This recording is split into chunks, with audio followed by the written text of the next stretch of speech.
deck in the format. In Mono Black Devotion, we're playing against Richard Mayer, who is playing Esper Control. Now, you did mention that one of the things that you can try to do to beat Mono Black is to draw a bunch more cards than them. And that's what it looks like Richard is going to try to do. Yeah, you have a very good answer to Pack Rat in Detention Sphere and Supreme Verdict. The trouble cards are, of course, the discard, Underworld Connections, and Mutavault. So those are the things that Richard is going to have to try to battle to win this matchup. Now, taking a look at Sharfman's deck list, it's going to look real familiar as he's going to come across with Mutavault for 2 because it is Owen Turtenwald's 75 from last weekend. And if you're going to copy somebody and copy someone's Mono Black deck list, might as well be Owen. Certainly has a pedigree at this point, both the archetype and the pilot. So we've got some Scrylands here from Mare. He's got 2 Temple to Seeds and a Temple Silence. So his deck is doing what it does, manipulating the draw step, all those good things, getting the mana online, getting ready to move into the mid, and hopefully for Mare, the late game. Sharfman going to try to avoid going super late. He can go toe-to-toe, and that's one way to do it with an Underworld Connections on turn 3. And this is one of the real problem cards for Esper in the matchup. It finds David a bunch of threats, additional discard spells. His life total doesn't matter very much in the way that the games play out, and so a resolved Underworld Connections there, although Richard does have a Detention Sphere for it, is potentially very problematic for Richard. Now, he does have the D-Sphere. What he doesn't have is a 4th land. Now, getting the connections taken care of is super, super important. However, in addition to the fact that he did draw a Doomblade for the turn, a card that is mostly dead in this particular matchup, he's really got to find a 4th land, maybe find a Jace or something of that nature to really get, catch back up here. Because while he's not far behind, Sharfman can really start to take advantage of this game and this game state very quickly. Yeah, the Esper deck used to have cards like Think Twice to sort of bridge the earlier turns. Snapcaster Mage as well.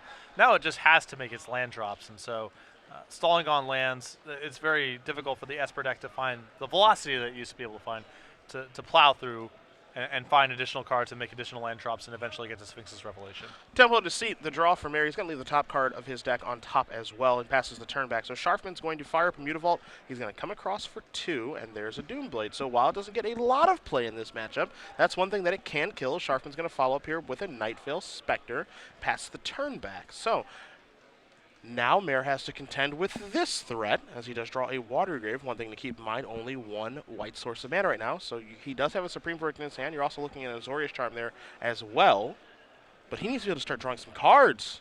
Yep, he can cast a Revelations for 2 right now, but it looks as though Richard mulliganed earlier in this game, and getting off a big Revelations is one of the most critical tools in this matchup. So I think he's loath to fire this one off for a little amount, unless he has another backup one where he can eventually fire off the larger one. Sharfman going to untap. He's got that Nightveil Spectre ready. Maybe he's considering firing a Mutavault here, trying to figure out what Mare can have in his hand. Here comes the 2/3 flyer, looking to draw a card. Mare says no, put that on top of your deck via Azorius Charm. So let's see what Sharfman wants to do in his second main phase. The answer is a Pack Rat with enough mana for an activation available. As Mare's going to untap, he'll take a draw. We'll see what he can find. It is a far and away, as we were being informed, that Mare did start on 5 cards this game, so he certainly did take a mulligan or 2 here. Far and away, a really good draw here for Richard. If Sharfman goes and makes a rat at the end of the turn, he can fuse far and away and get both the token and the original rat off the table. A lot of the times we talk here in the booth how, there are just a lot of really, really powerful cards in Standard that just aren't seeing a lot of play. I think Far and Away certainly fills that definition. You can't argue the power level of that card. However, it just hasn't really found a home yet, and you're going to see Far and Away get fused here. Go ahead and bounce the token and make Sharfman sacrifice the rat. So good, really good use of Far and Away dealing with that problem. Yeah, Far and Away was a critical player at the Block Constructed Pro Tour, since there were so many token decks. That's not really the thing in Standard, so Far and Away a little bit less efficient, but you see here both take down a Pack Rat and a Pack Rat token. Sharfman going to come in for 2 with the Mutavault, and now Nightveil Spectre again off the top of the deck because of Azorius Charm going to come into play. So the threat is present yet again for Mare. He draws an Azorius Charm, so he might play the same song and dance again in a moment. But again, he just needs to find some cards. He does have that Revelation in his hand. He can cast it for 2, but we all know that Revelation for 2 is not very exciting from the Esper deck. And you see, Richard started off rough with the mulligan to 5 here, but Sharfman hasn't really found any of his powerful tools in the matchup yet. His Underworld Connections was dealt with before he got to draw any cards. He hasn't found the Thoughtseize yet. And David's power in play is actually fairly anemic. He's really leaning on those cards specifically to give him an edge in this matchup. Richard can kind of fend off this sort of pressure for a long time, set up a Rev, start to get a Planeswalker going. he can fend this off. So for as bad as the start was with his mulligan 5, Richard's actually in reasonable shape to make some progress in this game. Into the red zone will a Mutavault and Nightveil Spectre go. You see Mare again staring at that Azorius Charm. What to target? Anything. Does he just cycle it? Does he even care? Certainly a decision to be made at this point. And you can really see, I know one of the things that you talk about a lot in Standard is how Mutavault is one of the best cards in the format. You can kind of see why, because it's been keeping the pressure on the entire game here of just, slowly but surely whittling away at Mare's life total. And presenting a problem here because he has to make a decision on if he wants to take 2 damage, does he want to kill that, all the good stuff that goes along with the Mutavault. Yeah, and it's immune, of course, to Richard's primary removal spell for creatures, which is Supreme Verdict. The Tension Sphere as well. Sharfman fumbles his hand a little bit there, but does have a Swamp, also has a Gray Merchant. And we know he's got a Nightveil Spectre because he just drew it again. So, looks like he's going to fire at Mutavault, get into the red zone, sensing a little bit of weakness, thinking it's safe. The answer is that it is. Mare's going to go down to 10. Sharfman going to play the land, play the Spectre again. So same song and dance. And now there's a Dissolve to take care of the Spectre. So pretty important counterspell there as Mare's going to take a look at the top cards of his deck. And we'll see if he's going to leave it on top or ship it to the bottom. It looks like he's going to leave it on top. If I'm Richard and I have Blood Baron's excellent too. I was going to say an untapped land would be awesome to set up a Revelations for 3. This is far better. Yeah. Blood Baron right off the top from the Scry from Dissolve. Now, Sharfman's deck list, of course, does have Devour Flesh, 4 of them, in fact. So we'll see how much he actually cares about this Blood Baron at this point. I think that we would have seen that Devour Flesh right away if Sharfman had it. Here's 5 mana. There's a Gray Merchant. That's only going to be for 2. So Sharfman's going to move to 22. Mare's going to move down to 8. But the problem card right now is in play, and now Mare might have the opportunity to actually steal this one. Yeah, this is a huge swing here for Richard if this Blood Baron's able to stick. Remember, Richard also has Revelations in his hand, so now he has the luxury of gaining some life, giving himself a cushion, allowing him to make some land drops and potentially fire off a large Revelations as well. Just to regale the Shrine for the turn. That's going to come to play on tap. Now he's representing a Revelation for 3. Going to pass the turn back. Other card in his hand is the Supreme Verdict as we go back Sharfman's way. He draws a Swamp. He has another Swamp in his hand. The other card that you might be asking what's in his hand, it's a Pharika's Cure. A 2 of in the main deck as Sharfman's going to come across for 4.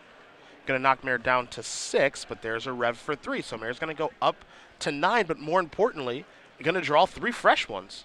Yeah, this Blood Baron in play is a disaster for Sharfman, and it's going to give Richard all the time in the world he needs to play his larger threats, get his Planeswalkers online. If Sharfman doesn't find a Devour Flesh very soon, he's going to be buried by this Blood Baron. Mare drew a couple cards there. You see an island added to his hand, but the most important card that was drawn was a Jace Architect of Thought. Now, how he wants to use the Planeswalker, that's a different conversation entirely, but at least he's found some action. Yes. And we talked about at the top one, Mono Black, I think everyone has come to the conclusion that this is the best deck in the format. Jace is going to hit the table here, and we'll see how he wants to use that. Mono Black being one of the best decks in the format. I'm not saying that Blood Baron is the end-all, be-all against it, because Mono Black lists nowadays do have 4 Devour Flesh throughout their 75. Turtenwald plays 2 in his main. You see Revelation, a Watery Grave, and a Plains being revealed off the top. Revelation predictably going to go to the grip, but, if you can find a nice home for Blood Baron, Esper certainly one of them. That's a step in the right direction. Yeah, there's a couple of cards where the Mono Black deck really struggles to answer them outside of some very specific cards. Blood Baron being one of them. We've seen Assemble the Legion play that role. So there are a couple of specific cards that you can add to your deck to pinpoint the Mono Black matchup. Of course, Thoughtseize answers all of these things.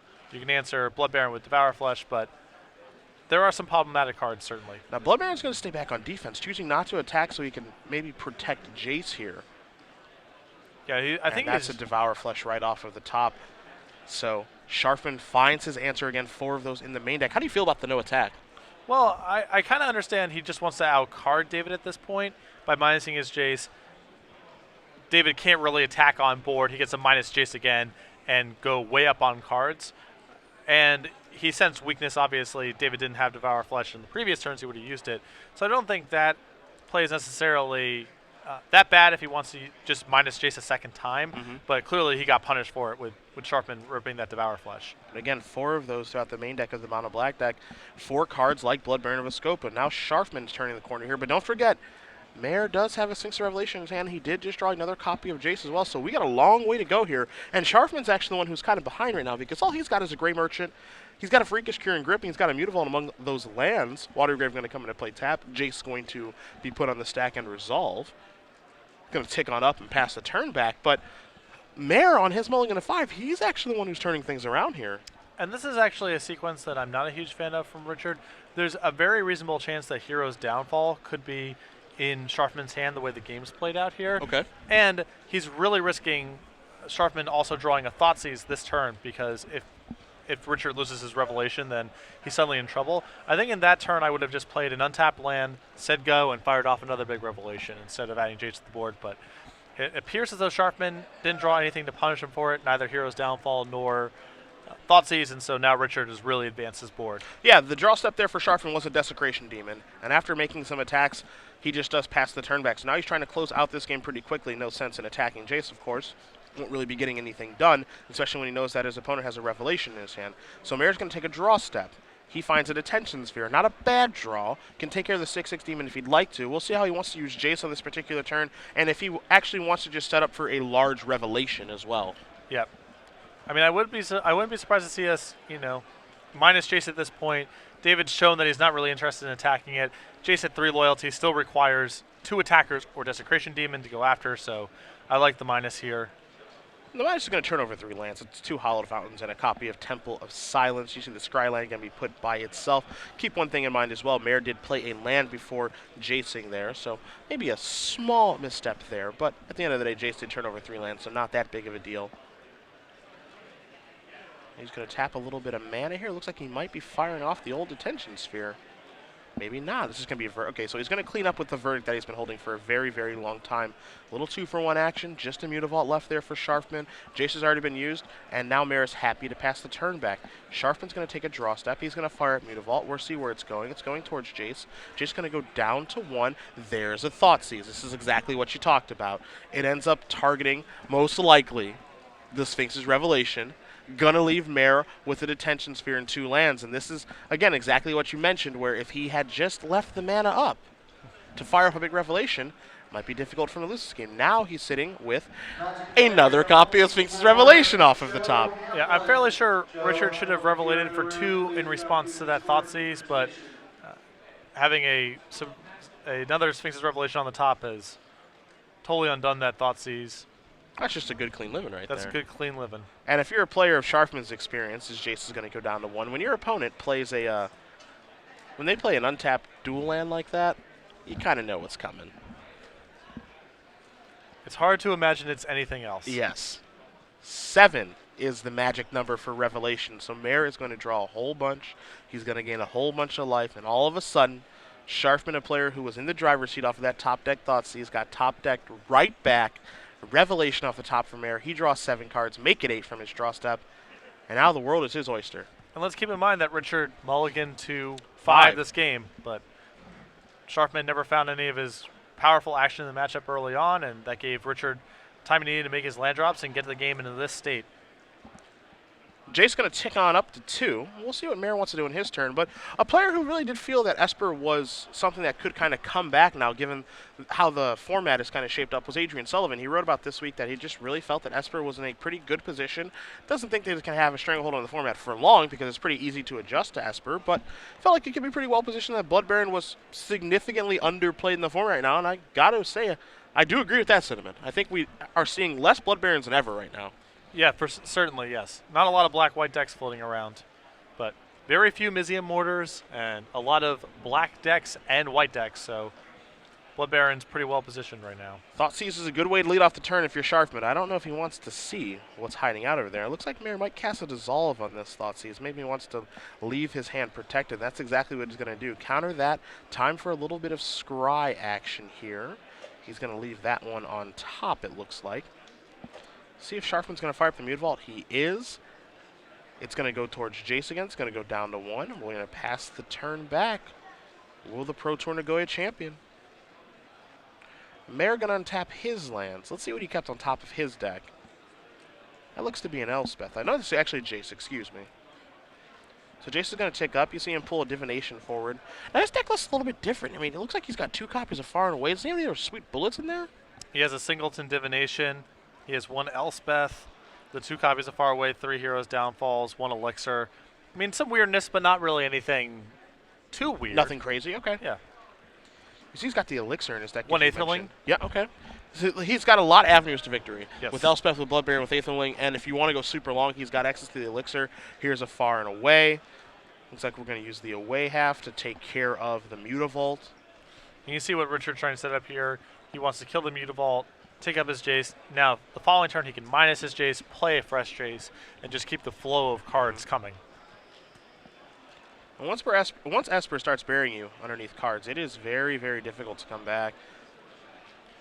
Yeah, David just has a lot of creatures that Richard can trade with 1-for-1 with removal, a lot of creature removal that's inefficient, and so he really needs to get his own card drawing stuff going in Underworld connections, and he hasn't been able to do that this game.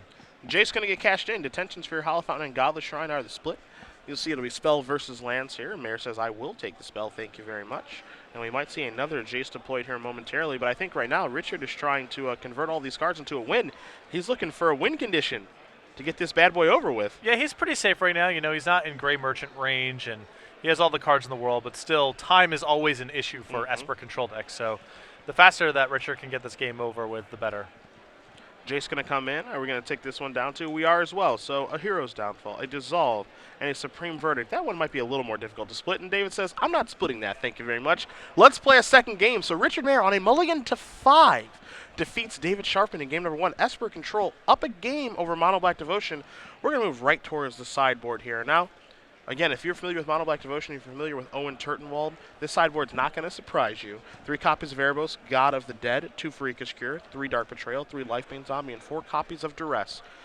Not a lot to really change here. Erebos is going to come in. That one's obvious. Duress is going to come in. That one's obvious. What's he going to board out? Likely going to be some amount of removal. 2 Freakish Cures, gone. You know, what creatures does he want to leave in? That's harder to say. I think he's going to want to leave in all 4 copies of Devour Flesh now that he's seen Blood Baron. Doesn't know how many are throughout the 75 of Mayor's deck list, which we'll get to in a moment. And then what creatures do you want to board out? Are you a fan of Grey Merchant? Are you a fan of Desecration Demon in this matchup? Maybe, maybe not. But those are things that are going to come out. Sharfman's going to really turn his deck into this lean, mean, control-defeating machine. Yeah, and on the other side, Richard gets to make some upgrades around the fringes. He can bring in additional removal and Devour Flesh if he wants to, probably cutting that Doomblade. He has another Detention Sphere that he can bring in. He can bring in a single Pithing Needle, which gives him some answers to Underworld connections and Erebos. But Sharfman is definitely upgrading his deck much more in the matchup. He's bringing in higher impact cards and also cutting worse cards than what Richard's cutting, more importantly. Yeah, I mean, one of the things that I like about Mono Black Devotion is the fact that it gets the hedge so well in game 1, but it also just has a bunch of I-win cards, too, in Thoughtseize and Mutavault and Pack Rat and everything that comes along with that deck. But now it gets the sideboard out, kind of the garbage in this matchup, and really just turned into every card that I draw is going to be a good one. Yeah, in some matchups, this deck wants to be a creature removal deck. In some matchups, this deck wants to be a discard and card advantage deck. The game 1 configuration is a mixture of those two things because it's a wide open field. You don't know what you're going to play against. Yep. In the sideboarded games, you get to be exactly the one that you want to be, which is, like you said, where a lot of the power in this deck comes from. Now, of course, if you guys are just joining us, Cedric Hills, Patrick Sullivan starts the Games Open Series here in Orlando, Florida. We're in round 1 of 10 here today in our Standard Open. We've got a lot of Magic to cover over the next 2 days, but thankfully it is sunny and warm outside. There is no snow out there. Now, if you guys do want to join us while you're inside this weekend at SCG Live, hashtag SCGORL for your tweets. We've been checking them all weekend long. So do join us on Twitter because that's our goal, to interact with you guys while you guys are enjoying the show at home. As we do see Richard Mayer up a game here. Maybe Esper's back. We haven't seen it for a little while. Yeah, it's funny to the extent to which that deck fell off the radar, in part because Control kind of fell off the radar, and Esper decks got replaced with Blue-White Control for a little while, but certainly no absence of power in the deck. You naturally want to be playing a lot of Scrylands in your control deck anyway, so the mana of this deck is kind of a freebie anyway, because we've seen Blue-White decks, Joe Lissette among others, actually splash blue or white Scrylands into their Blue-White deck. You have a lot of cards that come into play tapped, so the mana is a bit of a beatdown against aggressive decks, but the field is moving away from Mono Red and Boros and even the Orzhov beatdown deck. And so there's less decks out there that are punishing you for playing all these lands. And the power level of the spells in the deck definitely can't be denied. Esper has nothing but hits. Yes. So if decks aren't punishing you for the way the mana base is constructed, then I think Esper Control is a very reasonable choice. Yeah, I mean, one thing we don't see nowadays, what people, you know, how they went towards beating Esper is they just played some very, very aggressive mono red decks, and Esper really couldn't keep up with that. But This isn't Magic Online. This is real life Magic. You see less mono red at tournaments like this, and as a result, it actually makes Esper seem like a pretty appealing choice. Yeah, there's a lot of people who play Magic Online and they just build the cheapest constructed deck. It's the same reason you see a lot of Soul Sisters in Modern. Yep. It's just the cheapest thing to build. So you see a ton of mono red aggro online. That definitely suppresses Esper's numbers. You see Sharfman here taking a mulligan. But real life Magic, most players are not constrained by quite the same thing. I mean, budget always matters. We see it in Legacy too, where the decks are very expensive. For sure. But in Standard, people just kind of get to play what they want to for the most part. And so you see a much more accurate representation of what the real metagame is like. Mayor's going to keep his 7, as you did mention. Sharfman's going to go down to at least 6 cards here. Again, this is kind of the the Boogeyman versus a deck trying to beat the Boogeyman. Mono Black Devotion. We saw it win last week in the hands of Owen Turtenwald. We see a Pro Tour champion here in David Sharfman opting for the Boogeyman here in Mono Black. And again, we're going to find out exactly how people kind of warp their decks. One of the things I'm going to look for is just kind of the configurations of main decks and sideboards as we do our feature matches here. What kind of hate are people going to have against Mono Black? Are they tailoring their deck to try to beat this strategy? As Sharfman's going to keep, he's going to play a Swamp, and we're underway in game number 2 here in Orlando. So discard and card advantage. Those are Sharfman's path for this matchup. His deck has a lot more of both in the post-board games. We'll see if he can get any of it going. The Temple of Silence, Scry going to stay on top from there, pass the turn back. Sharfman going to just play a Swamp and pass it back his way. And this is a matchup where having a turn 2 pack rat is not all that important. Certainly a threat that Mayor will have to deal with, but it's not the end-all be-all. He's going to play an untapped Hollow Fountain, move down to 18, and pass the turn back to Sharfman. Sharfman does draw a pack rat, and he's going to establish a Knifeville Spectre. Between Supreme Verdict and Detention Sphere, Esper and Blue-White are about as well equipped to fight against pack rat as any deck reasonably can be. So Mayor, looking at it far and away, also has a Hero's Downfall, doesn't care all that much about the Spectre. Not a ton of overlapping parts. Going to play a Plains, and he's going to cast away. So the Spectre will be sacrificed past the turn back. Sharfman going to take a draw. Draws another copy of Pack Rat. There's a Pack Rat. No 4th land for the Mono Black Devotion player, as Mayor will take a draw. He finds a Sphinx's Revelation. Now, we're a little ways away from that. He does have a Water Grave there as well. You also see a Pithing Needle in his hand. Yeah, bringing in the Singleton to try to shut down some of Sharfman's card drawing. Potentially Mutavault, another card he wants to answer. Needle has a lot of uses in this matchup. Really, really good card. And it's, I think it's impossible for Sharfman to actually get off of the board, too. Correct. Some Mono Black decks have some number of copies of Ratchet Bomb somewhere, but certainly not in Owen's list. No. And even if he had it, probably would not be bringing it against Esper Control. So you see Mayor does have at least 1 land in his hand in Water Grave. Now he's trying to figure out, all right, how much do I care about Pack Rat? What does this do? All of the things that are associated with that. And he says, Judge, I've got a question to ask really quick, so let's step away from the table. We'll find out what he's asking, hopefully, from the judge there. But as you see, Sharfman in a little bit of trouble right now. Just has a Pack Rat, doesn't have a 4th land, but most importantly, doesn't have a card drawing engine. No connections, or I don't think he has an Erebos in his hand, so... Yeah, it's really hard for the Mono Black deck to win this matchup if they're just casting creatures with some removal spells in their hand. That game plan is nowhere near efficient enough to get to defeat Esper. He's either got to be going after Richard's hand or outdrawing him. Maybe a Pack Rat related question there from Richard, but he's going to play a Water Grave untapped. And let's see what the Esper player is going to do on this turn. Here's a Pithing Needle. He's going to name Pack Rat and pass the turn back. Now, of course, that has some consequences with it. By naming Pack Rat, especially a creature, he maybe doesn't care about all that much. Sharfman's going to play another Pack Rat here. It turns on Underworld Connections, turns on Erebos. Later in the game, it turns on Mutavault as being relevant cards, as Pack Rat's going to come across for 2. You see Richard playing the land on tap with Dissolve to have Dissolve back up here. So we'll see if he's going to be able to, now there's a second Pack Rat in play. Sharfman suddenly attacking for 4. Richard definitely seems committed to wanting to leave Dissolve up, so we'll see if he's able to weather the storm of this attack, make his land drops, and then eventually be able to take care of the Pack Rats with something like Detention Sphere while still leaving Dissolve up the whole way. Yeah, I wonder how long he wants to leave Dissolve up. That's the big question. The answer is not that long. So now here's a Jace. Jace is going to tick up.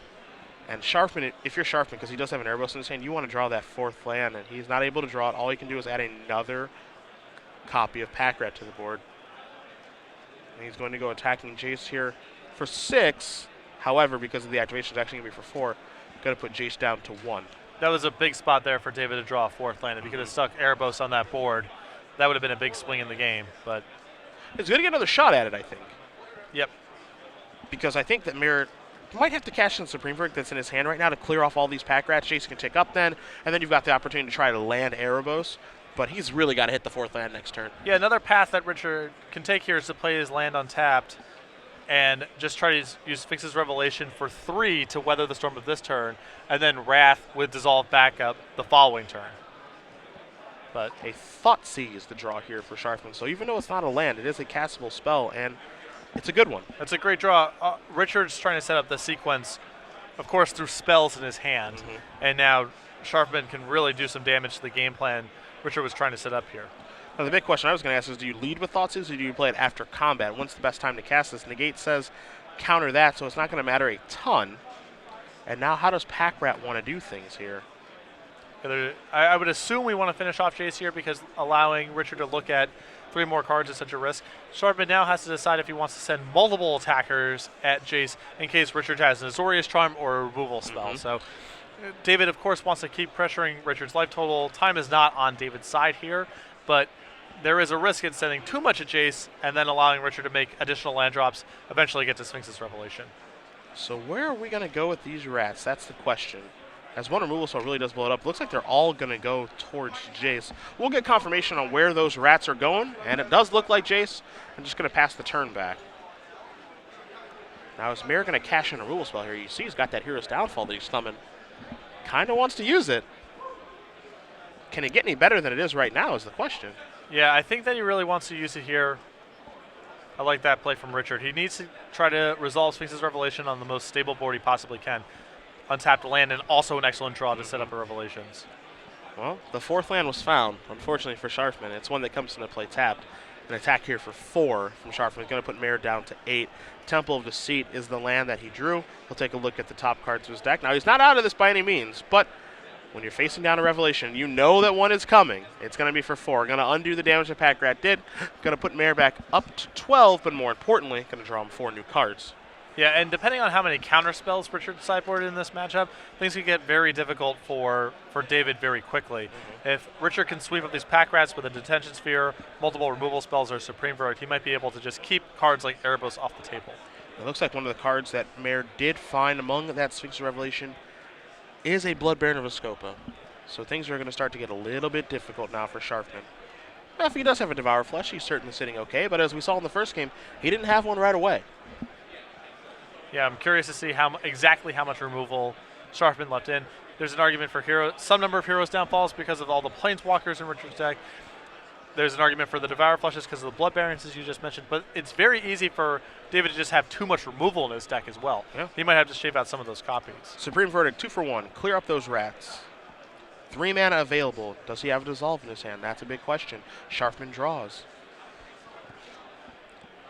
How does the Pro Tour Nagoya champion want to navigate? That Erebos is a little late to the party now. There's a Mutavault. And there is Erebos. So that's going to be placed on the stack with a question mark. It's going to resolve past the turn back.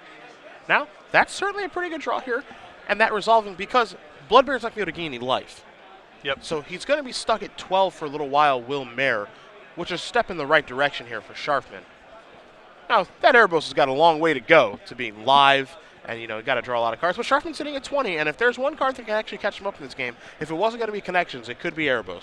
Yeah, his light total is not under any pressure, really, in the matchup, and so he has a lot of light to play with. Of course, his mana is somewhat taxed. He's been missing land drops, and he's getting to the point where Richard's going to start to deploy cards like Elspeth, perhaps, and other Revelations, but Erebos is still reasonably powerful here. What Richard does have this turn is he has a Nightveil Spectre and a Blood Baron. That Nightveil Spectre is super important because it kind of blows up Sharfman's plan of Devour Flesh, which he does have in his hand. You see he's got another copy of Erebos. He drew a Duress for the turn. Does have a Devour Flesh and doesn't look like he has another removal spell. So now he's trying to wonder, now he's kind of wondering, excuse me, all right, how do I get myself out of this situation? Yeah, and this is actually a healthy amount of pressure that Richard's also added to play. So Sharfman, you know, as much as we were saying, well, he can just Erebos and Underworld Connections as much as he wants to, that Blood Baron sticks in play. I mean, Sharfman doesn't have that much time left. Duress going to take a Revelation. So there's a sigh of relief knowing your opponent has nothing but what's on the board. Can't control the top of the deck, of course, but now he's got to get these creatures off the battlefield. And no shortage of powerful cards for Richard to draw as well. Erebos going to drain a little bit, but going to give Sharfman a card. Hero's Downfall is the draw. But now he can't cast Devour Flesh. That's the big thing. Yeah, he can wait one turn and play Hero's Downfall on the Night Veil Spectre and then Devour Flesh. But he's going to have to take a pretty big hit this turn. So what he needs is a brick from Mare as he'll take a draw step. It's a Detention Sphere. That is actually pretty close to a brick in this situation. Now, it can't take care of Erebos, which is good, and Sharfman can, of course, pay 2 and get a card and go down to 16, but the cards are face up on the table right now. Mare has no cards in his hand. He's got a D-Sphere on the stack that's going to try to take care of Erebos, and then he's got that Blood Baron and then Night Veil Spectre, and that's it. And Sharfman's got answers for both those. He's going to draw another card, draws another copy of Mutavault. Across we go. We'll see what Spectre finds off the top of the deck. The answer is a Swamp, but he's already played his land. And Mare won't gain any life, of course. Oh, actually he will, because Erebos is gone now. So Sharfman might be able to come back here. He certainly has answers to the cards that are in play. He's going to start off with that Hero's Downfall. I assume he's going to spend his turn here just spending removal spells to clean up Richard's board with the intent on landing Erebos the following turn and trying to keep drawing. Now, as you mentioned, no shortage of big cards for Mare to draw. His Planeswalkers are very powerful here. Also keep in mind that Sharfman has 2 copies of Mutavault in play as well, so we can really start pressuring Richard's life total as well. Sharfman draws an Underworld Connections for the turn, but if you're Sharfman, now you kind of want to accelerate. You want to try to close the door now. Find a series of plays that really makes things difficult on Mare's top decks, as Erebos is going to be where Sharfman does start. Okay, he is really good at that. Yeah, that was a good draw. He is really good at drawing Six Revelation when he's out of cards.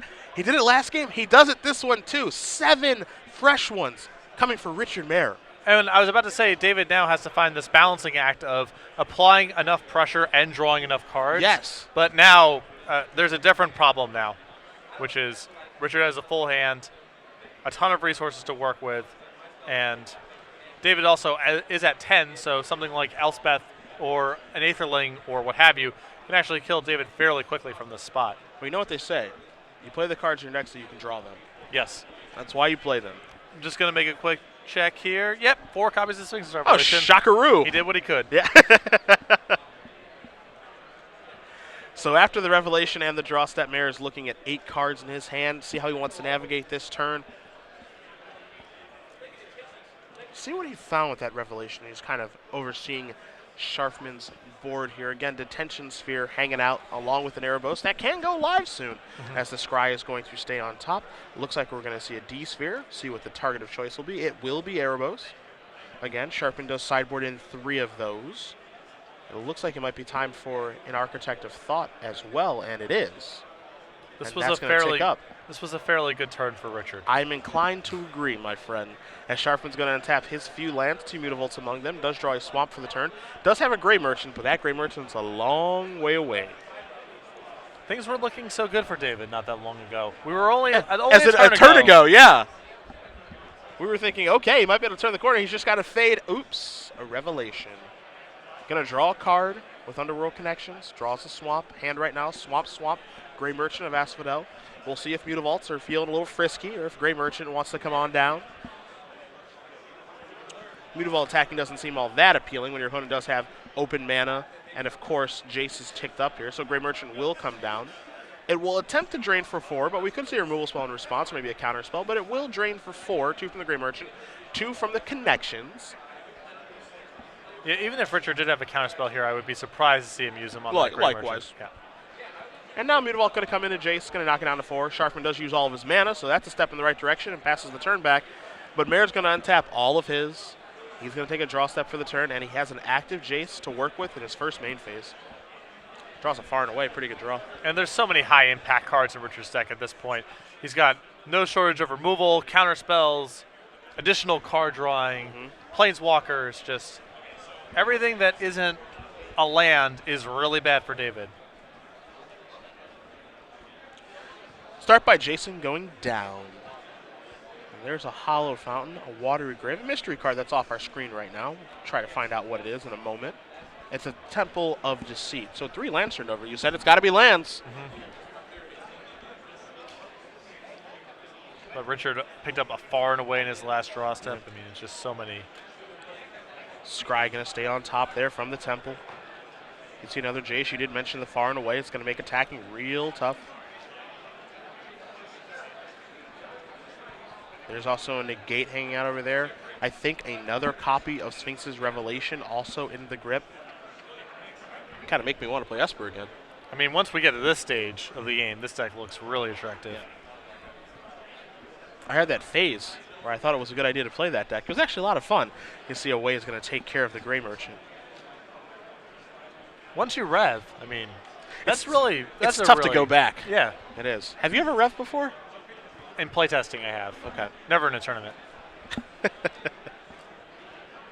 You got to try it once in a tournament setting. It feels pretty good. I like to see how they live on the other side of the tracks every now and again. Yeah, you know? it feels pretty good here. Connections activation. Looks like he's drawn multiple swamps for his turn and from Connections. So now Mutavault's going to fire up. And those are going to get in the red zone. They're going somewhere. Probably towards Jace, which is where they're going. Jace is going to bite the dust, not overvaluing that, especially when he has another one in his hand. Sharfman plays a swamp, kicks it back to Mare, who again does have a Revelation, does have a backup Jace, has a negate in his hand. Looks like he might cash in this Revelation for 5. I'm not sure if he needs to do that right now. I think he can wait, maybe be a little more patient. Yeah, this is one of those weird stages of the game where the Esper deck is it worth drawing 5 here, or should I wait to draw 10? Drawing 5 is probably good enough, so maybe it's one of those on the fringes decisions where both paths almost certainly result in you winning the game, but. And he says, shrugs his shoulders, says, all right, how about for 5? So up to 28, but more importantly, 5 cards coming for the Esper player. Sharfman with just lands in his hand, has Underworld Connections, but it can't keep up with that Mythic. Gonna untap all those lands, take a draw step, and we'll see what Mare has found. After all of these cards, you do see a Sphinx Revelation at home. Still good. Still good. Still good. It puts very specific pressures on the format. It says you have to win the game in this time frame, or the control deck will beat you kind of no matter what. Yes. So he's got a Blood Bear in his hand, does Mare, among other things. Jace is going to tick up, make those Mutavaults a little less potent. There's a Temple of Deceit. Take a look at the top card. That's going to go to the bottom for Mare. See a handful of Detention Spheres. He's got some Verdicts hanging out. Does have that Blood Bear that I did mention. Also has a Negate to protect around a Devour Flesh. Yeah, so I think he's debating whether or not he just wants to say, all right, I'm going to Detention Spheres, card drawer, and play Blood Baron, or just sit on Negate. But he has so many cards in his hand, it's kind of attractive to add to the board. Because he's going to end up discarding otherwise. Mm-hmm. Well, there's your 5 mana, so that's going to answer the question right now. Blood Baron Viscopa is coming down. Mare's going to pass the turn back. So Sharfman's going to untap. He'll take a draw. It's a swamp. He's going to pay 1. Time for another draw.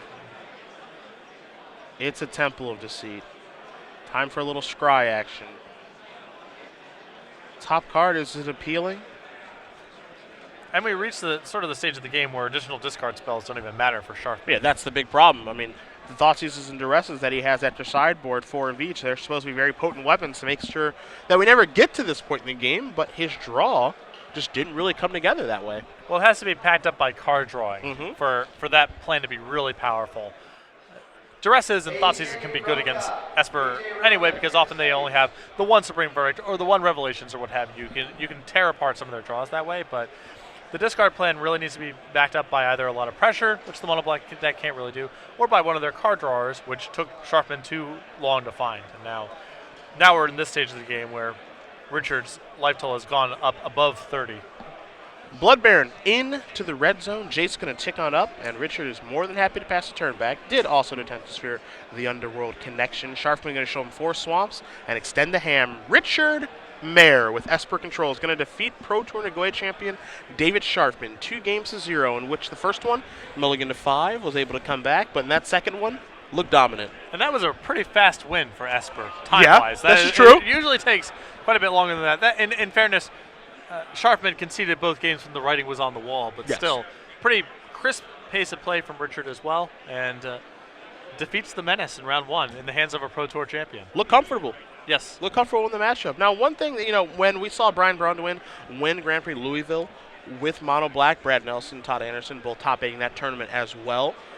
Coming out of that tournament, a lot of people felt that, my Esper matchup is quite good. I can just pound him with card advantage and discard, and, how are they supposed to overcome those things? And Esper kind of adjusted.